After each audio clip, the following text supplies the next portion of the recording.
Theoretically very very important question, मतलब आने के चांसेस 99.99% कि इस पे थ्योरेटिकल क्वेश्चन आता है। किस पे? Section 52 sub section 2। ये सेक्शन याद करना पड़ेगा। क्या कहता है सेक्शन 52 सब सेक्शन 2? अभी हमने टर्म्स सुनी, फेस वैल्यू, इशू प्राइस और मार्केट प्राइस। इशू प्राइस में हमने सीखा shares can be issued at par और प्रीमियम, डिस्काउंट पे अलाउड नहीं है। जब शेयर्स प्रीमियम पे इशू हो रहे हैं तो शेयर कैपिटल तो फेस वैल्यू से क्रेडिट हो रही है, जो एक्स्ट्रा पैसे रिसीव हुए वो एक सेपरेट अकाउंट में जा रहे हैं, सिक्योरिटीज प्रीमियम। बैलेंस शीट में कहां दिखाते हैं? रिजर्व्स एंड सरप्लस में। यहां तक कोई डाउट? अब जो एक्स्ट्रा पैसे आए, प्रॉफिट है आपका, यस और नो? प्रॉफिट है।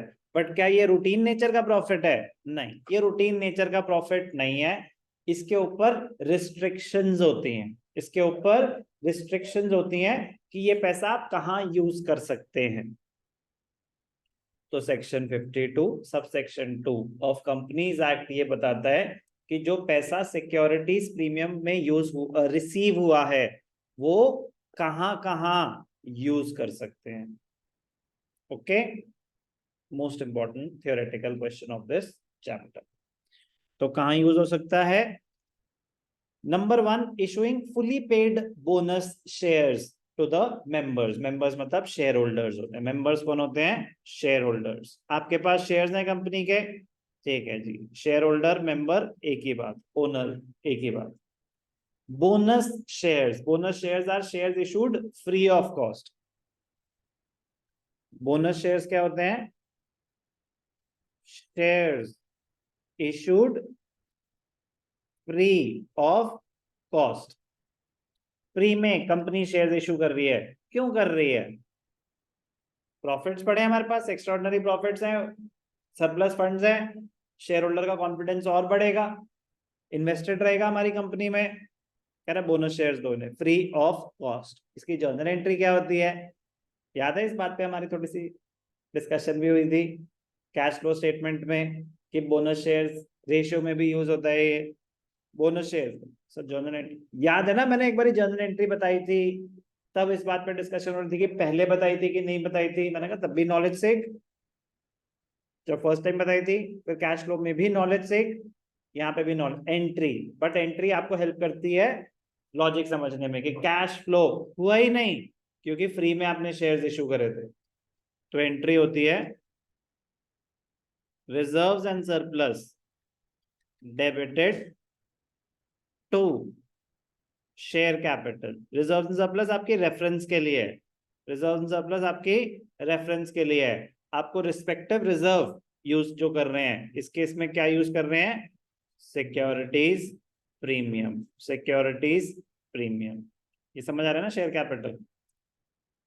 तो इस एंट्री में कोई कैश यूज नहीं हो रहा। तो first point where the security stream can be used is to issue fully paid bonus shares। fully paid का मतलब होता है कि हम आगे और पैसे नहीं मांगेंगे। बेटा पार्टली पेड कि 10 रुपए का शेयर है लेकिन हम आपको अभी 8 पेड अप है। 8 पेड अप का मतलब 2 रुपए आपसे बाद में मांग सकते हैं। कह रहा भाई साहब ऐसा नहीं, ऐसे बहकाओ ना लोगों को। फुली पेड होंगे तो ठीक है, अदरवाइज नहीं। फुली पेड मतलब पूरा फ्री में।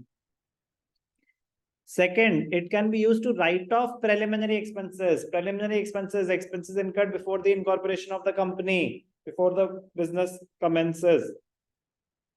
तो वो expenses कहाँ से write off होते हैं? They are written off in the first year itself. तो जहाँ हमने concept सुना था preliminary expenses का, वहां पे भी आई थी ये point कि preliminary expenses will be written off from securities premium और कैपिटल रिजर्व अब अलाउड नहीं है, बट वहां थियोरेटिकली है। जब वो कॉन्सेप्ट आएगा तो मैं आपको बताऊंगा वहां पे क्या लिखा हुआ है। सिक्योरिटीज प्रीमियम, कैपिटल रिजर्व और the balance in statement of profit and loss. But अभी हमारा फोकस सिक्योरिटीज प्रीमियम पे है, तो yes securities premium can be used to write off that expense. और कौन सा expense? It can be used to write off expenses commission paid. कौन सी commission? Underwriting commission, underwriting commission paid or discount allowed on issue of securities. So shares cannot be issued at discount. Securities, debentures can be issued at a discount. Shares cannot be issued at a discount, but debentures can be issued at a discount. तो loss है ना? आप 10 की चीज 8 में दे रहे हो, उसको तो 10 की चीज मिल गई, आपको 8 रुपए मिले, कंपनी का लॉस है। तो कुछ लॉसेस, कुछ एक्सपेंसेस जो शेयर्स सिक्योरिटीज से रिलेटेड है, वो एक्सपेंसेस राइट ऑफ करने के लिए सिक्योरिटीज प्रीमियम यूज करा जा सकता है। और कौन से लॉसेस होते हैं? Premium payable on redemption of preference shares और डिबेंचर्स। रिडेम्पशन का मतलब क्या होता है? रीपेमेंट। सर प्रीमियम तो प्रॉफिट होता है, इशू के टाइम जो प्रीमियम है वो प्रॉफिट होता है। रिडेम्पशन का जो प्रीमियम है कंपनी के लिए लॉस है, कंपनी को एक्स्ट्रा पैसे देने पड़ेंगे, कंपनी को एक्स्ट्रा पैसे देने पड़ेंगे, तो क्या होगा? लॉस है। वो लॉस कहां से राइट ऑफ हो सकता है? अगर सिक्योरिटीज प्रीमियम में बैलेंस है तो securities premium can be used to write off these expenses and losses. Lastly, securities premium, the money can be used to buy back own shares of the company under section 68. तो ये section yes important, 52 subsection 2 yes important, section 53 yes important। अभी तक यही 3 sections काम के। Minimum subscription 39 38 ऐसा कुछ है, वो भी important है, पड़ा रहेगा, पड़ा रहेगा। सर ये सारे हो गए, खर्चे मीट हो गए। आप सर बिल्डिंग खरीद लें? नहीं। सैलरीज दे दें? नहीं। डिविडेंड दे दें? नहीं। इस चीज के अलावा कहीं यूज नहीं हो सकता, कहीं यूज नहीं हो सकता, तब तक वो सिक्योरिटीज प्रीमियम में बैलेंस पड़ा रहेगा। क्लियर? बोनस शेयर्स इशू कर दो और, ठीक है ना, या पड़े रहने दो ना, पड़े रहने दो, कल को कोई और शेयर इशू से रिलेटेड या कोई भी एक्सपेंस होगा, काम आएगा।